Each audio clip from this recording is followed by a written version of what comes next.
आज आपण विश्व मराठी साहित्य संमेलन 2024 वाशी येथे आलो आहोत आणि आपल्यासोबत आहेत प्रवीण दवणे, ज्येष्ठ कवी, ज्येष्ठ साहित्यिक.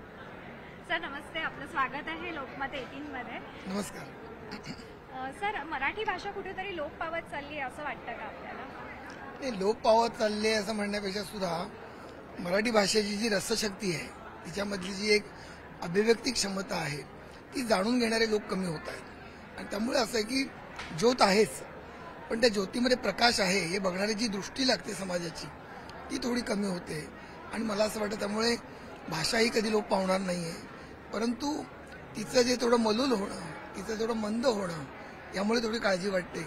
वेळीच तिच्यामध्ये जाणीवांचं तेल घालायला पाहिजे. आणि तसं झालं तर पुन्हा एकदा या मराठी भाषेला पूर्वीचे समृद्ध दिवस येतील. विश्व मराठी साहित्य संमेलन विश्व मराठी साहित्य संमेलनात काय गोष्टी नवीन आजच्या आहेत? काय तुम्हाला नवीन म्हणजे नवीन अनुभव आले तिथे? एक अनुभव असा आला की ज्या ज्या ठिकाणी विविध देशामध्ये जाऊन आलो होतो, त्या ठिकाणची जी मंडळी जी आहे ती पुन्हा मला नव्याने भेटली. त्यांना आनंद वाटला. म्हणजे दोन माहेरवाशिणी एकत्र एकमेकाला भेटल्यानंतर जसं एक प्रेमाने बिलगतात. आणि मला खूप आनंद वाटला की सर दुबईत तुम्ही आला होतात, सर लंडनला तुम्ही आला होतात, अमेरिकेत तुम्ही सॅन होजेला आला होतात. याचा एक वेगळा अनुभव मला आला. याचा अर्थ हे जोडण्याचं साधन कुठलं, दुवा कुठली, दुवा कुठला, तर मला वाटतं मराठी भाषा आहे. कारण त्या मंडळींची नावं आडनावं मला माहिती नाहीत, माझं थोडंफार त्यांना लिहिल्यामुळे माहिती असेल, पण ते प्रेम वाटतं. याचं कारण मला असं वाटतं की मराठी भाषा हा त्याचा दुवा आहे. विशेष म्हणजे जगाच्या पाठीवर कुठेही जरी मराठी माणूस राहत असला, तो अगदी एखाद्या महालात राहील, एखाद्या झुंबर असलेल्या संगमरवरी अशा एखाद्या मार्बलच्या घरात राहील, हे सगळं जरी असलं तरी सुद्धा मध्यमवर्गीय चाळीतलं मन जे आहे त्याचं, गिरगावात रमलेलं, डोंबिवलीत रमलेलं, चंद्रपूरच्या एखाद्या छोट्या गावात रमलेलं, ते मन तो कधी विसरत नाही. आणि मला वाटतं की ही जी मधली पिढी आहे आणि त्याच्या आधीची पिढी आज इथे आलेली आहे, परंतुच्या पुढे अगदी जी तरुण मुलं आहेत 10 ते 15-20 वर्षाची, ती काही कारणामुळे कदाचित काही वेगळी त्यांची व्यावहारिक कारणं असतील, ती असायला पाहिजेत. की आपले आई वडील का प्रेम करतात मराठीवर? नुसतं Marathi is my mother tongue एवढं मदर टंग म्हणून असता कामा नये. मदर टंगची मातृभाषा होण्यासाठी त्याच्यामधला एक आनंद कळला पाहिजे. असं आहे ना की शेवटी ही एक व्यक्ती म्हणून आपण आई नाही मानत. आई पण कशात आहे? आई पण तिच्या स्पर्शात आहे, वात्सल्यात आहे, जिव्हाळ्यात आहे, रागावण्यात आहे, प्रेम करण्यात आहे, रुसण्यात आहे, फुगण्यात आहे, यात ते आई पण आहे. नुसतं आई दिसण्यात नाही आहे. म्हणून नुसतं मराठीवर प्रेम करू नका.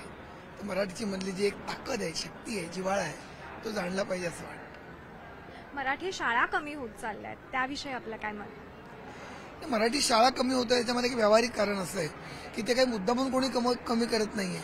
त्या शाळा चालू ठेवल्या आहेत आणि वर्गात जर विद्यार्थी झाले नाहीत तर व्यवहार आहे ना साधा, अगदी सोपी, अगदी लॉजिकल, त्याला एक तर्कशास्त्राची दृष्टी आहे की पालक तयारच होत नाहीये. पालकांची रुची कमी होत चालली आहे का? पालकांची रुची म्हणण्यापेक्षा पालकांना भीती वाटते की आपला मुलगा मराठी शिकला तर त्याला जगाचे दरवाजे उघडे होतील की नाही, ही भीती आहे. पालकांना मराठीविषयी प्रेमच आहे. मराठीविषयी नकार किंवा मराठी नको असं कुठल्याही पालकाला वाटत नाहीये. मला कित्येक जण सांगतात. त्यामुळे सर तुम्ही तुमचं वाचल्यानंतर तुम्हाला आश्चर्य वाटेल, या माध्यमात मी मुद्दामून सांगेन आपल्या प्रेक्षकांना, काही वेळेला मुलं जेव्हा शाळेत घालायची असतात, खरं म्हणजे मी एक लेखक, मी कुणाला सल्ला देणार, पण मला फोन येतात, सर शाळेत ऍडमिशनची वेळ आली, प्रवेशाची, काय करू? शाळेत मराठी घालावं असं वाटतं, पण बरेच नातेवाईक म्हणतात नका घालू मराठी. त्यांच्या मनात एक द्वंद्व सुरू आहे. का आहे याचं कारण? मराठी शिकल्यानंतर आपल्या मुलाला विश्वाची दारं उघडतील किंवा तो एक समृद्ध संपन्न जीवन जगेल याची खात्री कमी होते. हे मला वाटतं. मराठी शाळा बंद होण्याचं कारण केवळ दरवाजे बंद होत नाहीत, केवळ वर्ग बंद पडत नाहीत, तर त्या ठिकाणी शाळेत घातल्यानंतर आपण संपन्न जगू शकू ही जी खात्री आहे ती बंद पडते. तुमची सर्वात आवडती कविता कुठली? म्हणजे मीच लिहिलेली का? तुम्ही लिहिलेली किंवा इतरांची? नाही, मुळामध्ये असं आहे ना की 5 बोटातलं कुठलं बोट लाडकं. इतरांची सांगा, इतरांची सांगा. प्रतिकात्मक बोलतोय असं नाहीये, साधी गोष्ट आहे की असं तर शक्य नाहीये. तुम्ही विचारते बरोबर आहे, परंतु त्या वेलीला विचारायचं की कुठली कुठली फुलं तुला आधी आवडतात, आतून ती आलेली असतात असं नाही.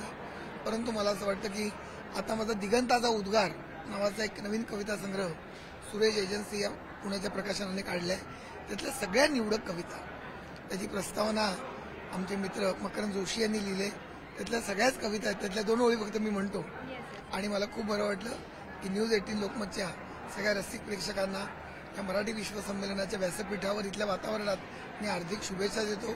आणि मी एवढंच सांगेन की केवळ 1 दिवसाचा किंवा 15 मराठी तुम्ही नका घेऊ, ते तुम्ही आयुष्यात साजरं करा. रक्तात जसा लाल रंग असतो त्याप्रमाणे अगदी महानुभाव संप्रदायापासून नंतर यादव काळ, संत पंत तंत, आपल्या आरत्या, आपल्या म्हणी, आपल्या लोकप्रचार याच्यामधलं जे मराठी आहे ते मराठी तुमच्या मुलांना दूरदृष्टी देईल, दिव्यदृष्टी देईल आणि भविष्याबद्दलचा एक आधार देईल. मी पुन्हा सांगतो, निक्षून सांगतो की मातृभाषा निसटणं म्हणजे जीवनाचे भविष्याचे आधार निसटणं आहे. कारण माणूस केवळ पैशावर जगत नाही, पैशाचा अर्थ होण्यासाठी त्याला मातृभाषेची रसशक्ती फार गरज आहे. शुभेच्छा तुम्हाला देतो. विचार तुम्ही करायचा आहे. मी एक कवी, लेखक म्हणून आणि मराठी भाषेचा साधक म्हणून सांगतोय, मातृभाषेवर प्रेम करणं म्हणजे जगण्यावर प्रेम करणं, जगण्याचे गाणे असावे. आणि आपण म्हटल्याप्रमाणे कवितेच्या 2 ओळी, कविता नंतर फुलते, कविता नंतर फुलते, आधी आपण फुलून यावे लागते. कविता नंतर फुलते, आधी आपण फुलून यावे लागते. गाणे नंतर जुळते, आधी आपण गाणे व्हावे लागते. कविता नंतर फुलते. निळी रात्र वितळते, निळी रात्र वितळते, केशर पहाट उजळते, हिरव्यागार पानावर दवा सोने मिसळते. आधी डोळ्यातूनच सारे चित्र पिऊन घ्यावे लागते, आधी डोळ्यातूनच सारे चित्र पिऊन घ्यावे लागते. चित्र नंतर सजते, चित्र नंतर सजते, आधी आपण चित्र व्हावे लागते.